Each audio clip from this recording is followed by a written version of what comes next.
అందరికీ నమస్కారం. ఈరోజు వీడియోలో మనం శివుడు అసలు లింగ రూపంలోనే ఎందుకు ఆవిర్భవించాడు? అలాగే బ్రహ్మమురారి సురార్చిత లింగం అనే పాట మనం పాడుకుంటాం కదా! దీని అర్థం ఏంటో ఈరోజు వీడియోలో మనం తెలుసుకుందాం. శంకరుడు మృత్యుంజయుడు కనుక ఇహము, పరము కూడా ఇవ్వగలిగినటువంటి వాడు. ప్రకృతి అంతా ఆయన ఆధీనంలోనే ఉంటుంది. అందుకే శివాజ్ఞ లేనిదే చీమైనా కుట్టదు అనంటారు. ప్రకృతి అంతా ఆయన ఆధీనంలోనే ఉంది. మనము ప్రకృతికి, కాలానికి లొంగి ఉంటాం.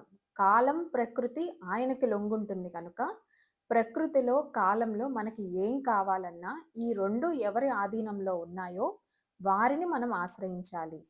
సర్వం వశీకృతం యస్మాత్ తస్మాత్ శివ యుతిస్మృతః అంటుంది శివపురాణం. అన్నీ ఎవరి వశంలో ఉన్నాయో ఆయనే శివుడు. అలాంటి శివుడికి 2 శక్తులున్నాయి.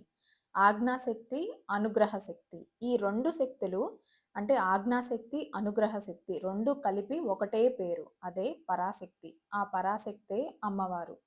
అమ్మవారు శివుడి యొక్క శక్తి. అందుకే శక్తితో కలిసిన శివుడు సాంబశివుడు అని మనం నమస్కారం చేసుకుంటూ ఉంటాం. ఈ రోజున ఆ సాంబశివుని ఆరాధన చాలా విశేషమైనది. సర్వ జగత్తు ఈ లింగంలోనే ఉంది. సర్వ జగత్తులోనూ ఈ లింగం ఉంది. లీనమై ఉండేది లింగము అనర్థం.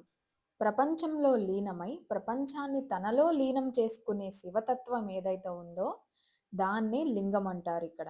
అది అనంత భువనమునందు వ్యాపించిపోయింది. ఆకాశమునందు సమస్త విశ్వము ఉంటే, ఆకాశం కూడా ఆయనందు ఉంది కాబట్టి, కనుక ఆకాశం సమస్త విశ్వానికి కూడా ఎవరు ఆధారమో, ఆకాశం కంటే సూక్ష్మమై, ఆకాశం కంటే వ్యాపించి ఎవరున్నారో అతడే చిదంబరుడు. అదే చిదాకాశం. అదే చిదంబరం. అది మహాలింగం. అందుకే ఆకాశ మహాలింగం అని చెప్పబడుతుంది. ఆ మహాలింగంలోనే మనందరం ఉన్నాం.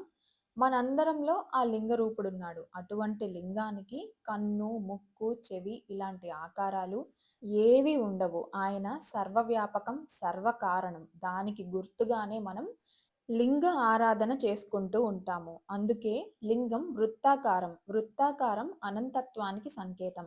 అందుకే భక్తులైన మనము అనంతమైన ఆ శివుడిని లింగ రూపంలో ఆరాధిస్తూ స్వామి కృపకు పాత్రులవుతున్నాము.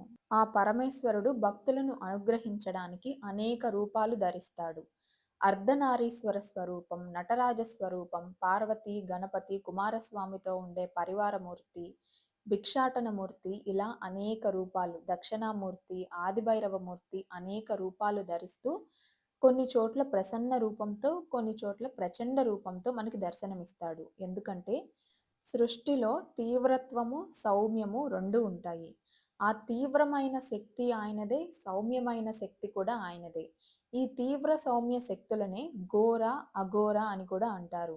ఘోరము, తీవ్రము, అఘోరము, సౌమ్యము ఈ 2 రూపాలతో ఉంటాడు. కానీ నిజానికి ఆయనకి ఎవరి మీద కోపం ఉండదు. ఎవరి మీద ప్రత్యేకమైన ప్రేమ కూడా ఉండదు. ఎవరి కర్మలను అనుసరించి కొందరి ఎడల ఆయన శిక్షించేటప్పుడు ఉగ్రంగా కనపడతాడు. రక్షించేటప్పుడు శాంతంగా కనబడతాడు. అలా మనం ఆ జగదీశ్వరుడైన పరమేశ్వరుడిని అనేక రూపాలతో చూస్తూ ఉంటాం. ఇలా మొట్టమొదటి శివతత్వం తెలుసుకొని బ్రహ్మ, విష్ణువు పూజించారు. వారి తర్వాత సురలు అనగా దేవతలు పూజించారు. దీన్నే మనం లింగాష్టకంలో బ్రహ్మమురారి సురార్చిత లింగం అంటాం. అయితే బ్రహ్మ, మురారి దేవతలు వీళ్ళందరూ శివలింగాన్ని అర్చించారు. వాళ్ళు అర్చించిన శివలింగం యొక్క స్వరూపం ఏమిటంటే నిర్మల భాషిత శోభిత లింగం. ఇది శివలింగం అంటే ఏమిటో చెప్తుంది. నిర్మలం అంటే ఏ మాయా వికారాలు, మాలిన్యాలు లేని శుభ్రమైన, శుద్ధమైన తత్వం.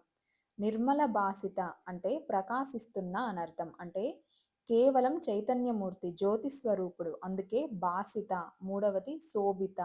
శోభిత అంటే అందమైనది అని అర్థం. అంటే సృష్టిలో అన్నిటికీ అందాన్ని ఇచ్చేది ఆ శివతత్వమే. సూర్యుడికి కాంతి, అలాగే నీటికి దాహం పోగొట్టే శక్తి, చంద్రుడికి వెన్నెల, గాలికి వీచే లక్షణం, భూమికి పండించే లక్షణం, మన కంటికి చూసే లక్షణం, కాలికి నడిచే లక్షణం ఇవే ప్రపంచంలో ఉన్న సౌందర్యాలు. ఈ సౌందర్యాలే ఆయన యొక్క అనుగ్రహాలు.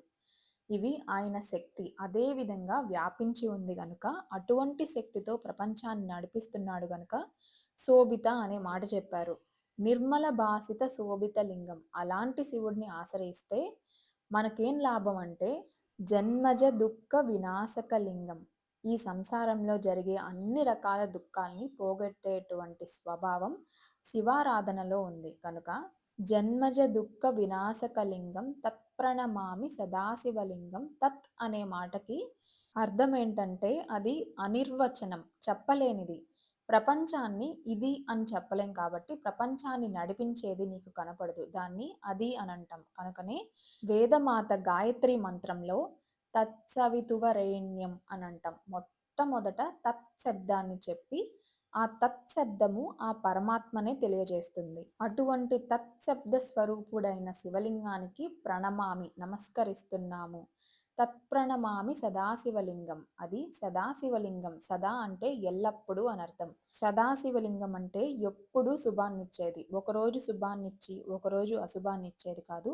సదా ఎప్పుడు కూడా శుభాన్నిచ్చేదే ఆ స్వరూపం. అటువంటి శివతత్వాన్ని తెలుసుకొని శివారాధన చేయాలని, శివస్తోత్ర స్మరణ అలాగే శివనామ స్మరణ, శివ మంత్ర జపం చేసుకుంటూ గడపాలని, ఆ పరమశివుని అనుగ్రహం మనందరి మీద ఉండాలని కోరుకుంటూ, శివరాత్రి నాడు తప్పకుండా లింగావిర్భావం కథ విని లింగాష్టకం చదువుకొని శివనామ స్మరణలోనే అందరూ ఉండాలని కోరుకుంటూ, వీడియో నచ్చితే లైక్ చేయండి, షేర్ చేయండి, అలాగే సాంబశివ సదాశివ అని కామెంట్ సెక్షన్లో కామెంట్ చేయండి.